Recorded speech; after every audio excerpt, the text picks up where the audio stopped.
Un saludo a la audiencia en este día. Mi nombre es Zoraida y damos inicio al programa Salmos, Sabiduría del Espíritu, citando la escritura del apóstol Pablo en Colosenses 3:16, que dice así: La palabra de Cristo mora en abundancia en vosotros, enseñándoos y exhortándoos unos a otros en toda sabiduría, cantando con gracia en vuestros corazones al Señor, con salmos e himnos y cánticos espirituales. El libro de los Salmos es un libro devocional y poético del Antiguo Testamento, cuyas enseñanzas conectan con el Nuevo Testamento y aportan valor a los cristianos en la actualidad. Hoy vamos a continuar con la segunda parte del tema Jesucristo, Rey y Mesías ungido por excelencia, y el Salmo 2 del libro 1 de los Salmos. Según lo aprendido en la Academia de Palabra Viva, el Salmo 2, considerado real y mesiánico, resalta al Rey, la naturaleza de su dominio, su relación con Dios y aspectos específicos acerca del ungido por excelencia, el Mesías. En la edición anterior abarcamos los versos 1 al 3, que hablan sobre la revuelta de la humanidad, y los versos 4 al 6 sobre la respuesta de Dios. Hoy analizaremos los versos 7 al 9, que hacen referencia acerca del gobierno divino. Entonces vamos a leer este Salmo 2, 7 al 9, que dice así: Yo publicaré el decreto, Jehová me ha dicho, mi hijo eres tú, yo te engendré hoy.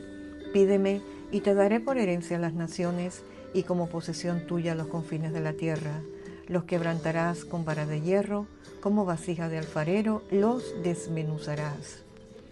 El Salmo 2 es citado con frecuencia en el Nuevo Testamento, donde se aplica a Cristo como el gran hijo de David y el ungido de Dios.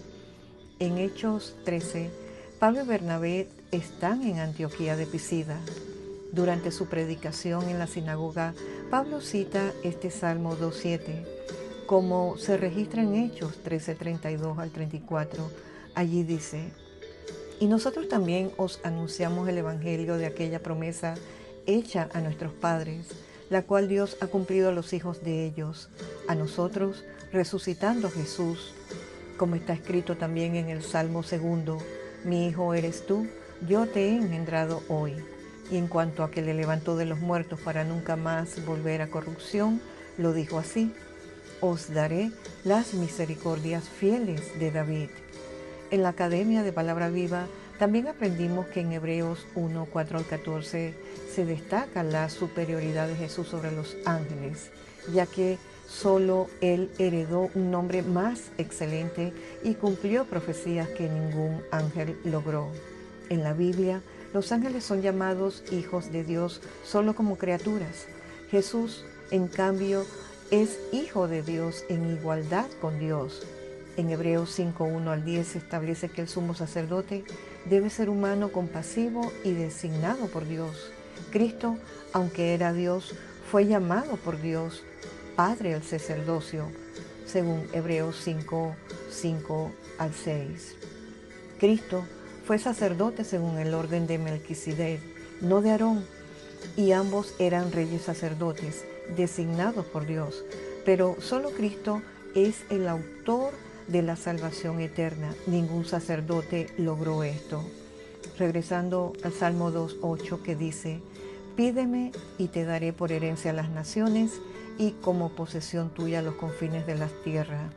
Este verso señala que el gobierno del ungido de Dios abarcará todo lo que comprende el dominio divino, y de acuerdo con el Salmo 22, 27 al 28, la noticia de que Dios escucha y salva a su pueblo motivará a las personas a abandonar a sus ídolos para buscar al único Dios verdadero.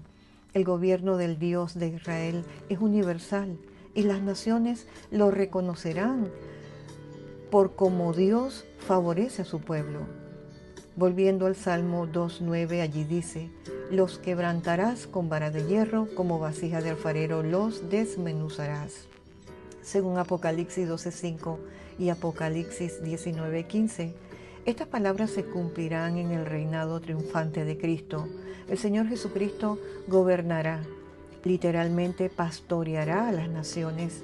El Señor las regirá con vara de hierro y serán quebradas como vaso de alfarero. El Mesías ocupará el trono de David y desde allí gobernará con justicia y paz. En Apocalipsis 19, 11 al 16 se confirma que el Señor es digno de confianza y se refiere al jinete del caballo blanco, como dice allí. Entonces vi el cielo abierto y he aquí un caballo blanco, y el que lo montaba se llamaba Fiel y Verdadero, y con justicia juzga y pelea. Sus ojos eran como llamas de fuego, y había en su cabeza muchas diademas, y tenía un nombre escrito que ninguno conocía sino él mismo. Estaba vestido de una ropa teñida de sangre, y su nombre es el Verbo de Dios.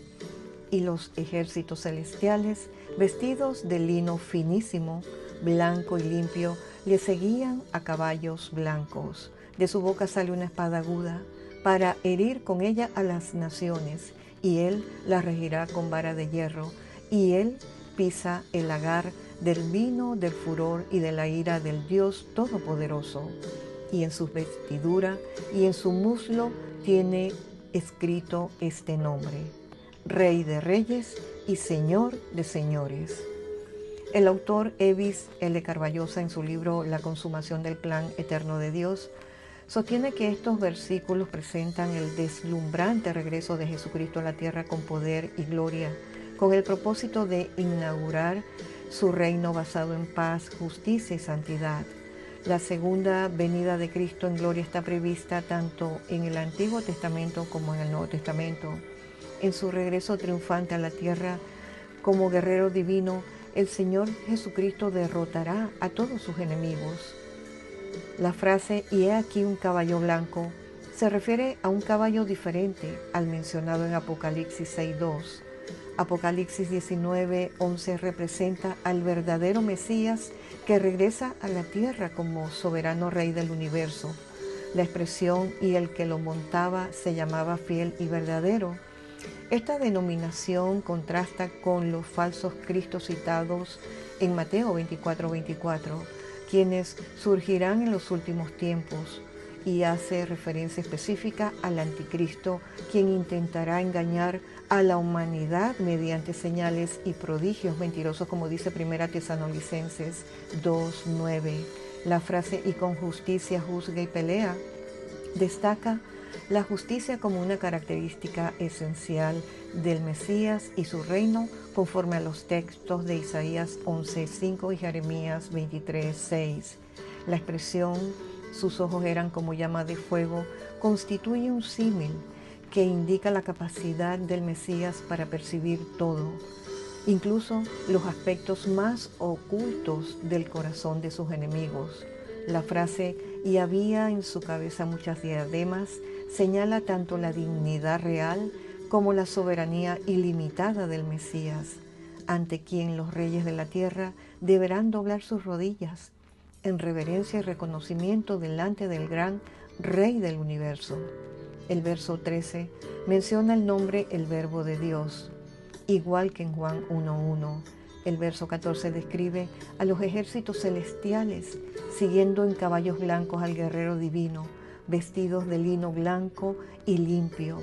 Tanto los ángeles como los santos redimidos marcharán junto a él en su reinado de paz, justicia y santidad. La frase del verso 15: "de su boca sale una espada aguda para herir con ella a las naciones, y él las regirá con vara de hierro".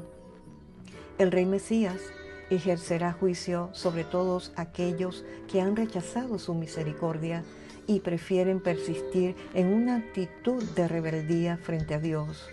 La vara de hierro es un instrumento de retribución. Las naciones que han hecho alianza con el anticristo para hacer guerra contra el Mesías serán destruidas con la vara de hierro del guerrero divino. En Apocalipsis 2:26 al 27, a la iglesia de Tiatira el Señor Jesús le hace una promesa. Allí dice: "Al que venciere y guardare mis obras hasta el fin, yo le daré autoridad sobre las naciones y las regirá con vara de hierro, y serán quebradas como vaso de alfarero, como yo también la he recibido de mi Padre". La palabra vencer habla de atesorar y valorar lo que el Señor llama mis obras. El cristiano es responsable de mantener una fidelidad y obediencia al Señor hasta que Él regrese por segunda vez a la tierra o hasta que Dios lo llame a su presencia. Como galardón por su fidelidad, el Señor promete dar al vencedor, es decir, al creyente, autoridad o potestad sobre las naciones. Esta promesa se refiere al reino milenario que Jesús establecerá tras su regreso a la tierra. El vencedor de Apocalipsis 2:26 es una referencia a todo cristiano genuino que, a su vez, es aquel que guarda las obras del Señor hasta el fin.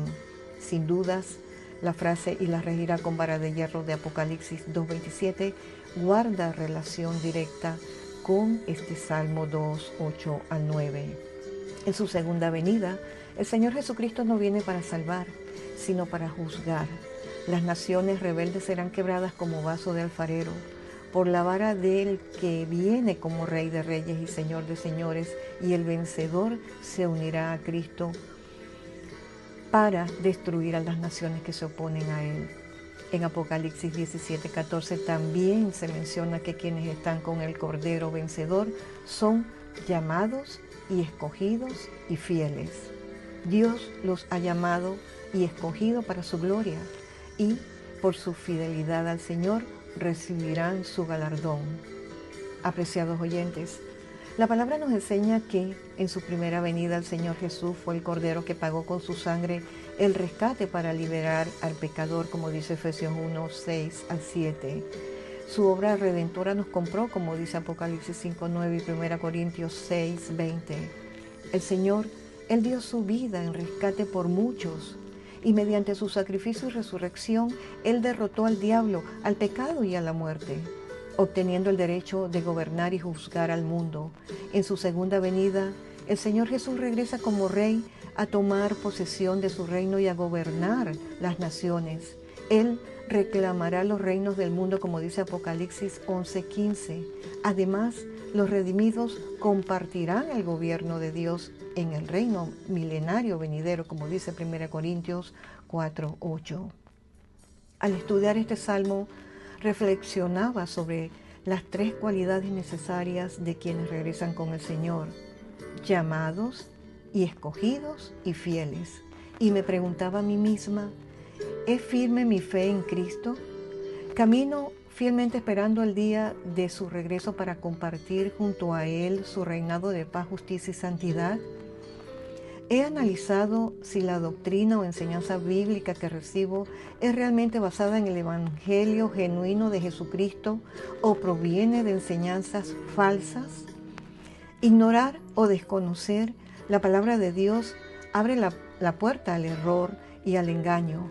En 1 Timoteo 4:1 al 5 se nos advierte que en los últimos tiempos muchos apostatarán de la fe, lo que significa que la apostasía será una realidad, y hoy ya vemos señales claras de ello.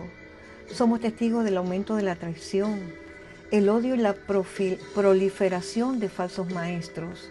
Observamos también cómo algunos creyentes se dejan influir más por las emociones y los sentimientos que por la verdad bíblica. Permiten que la carne guíe sus pasos en vez de vivir bajo la dirección del Espíritu Santo. El Señor Jesucristo es el Verbo de Dios, fiel y verdadero, y quienes le siguen son llamados, escogidos y fieles.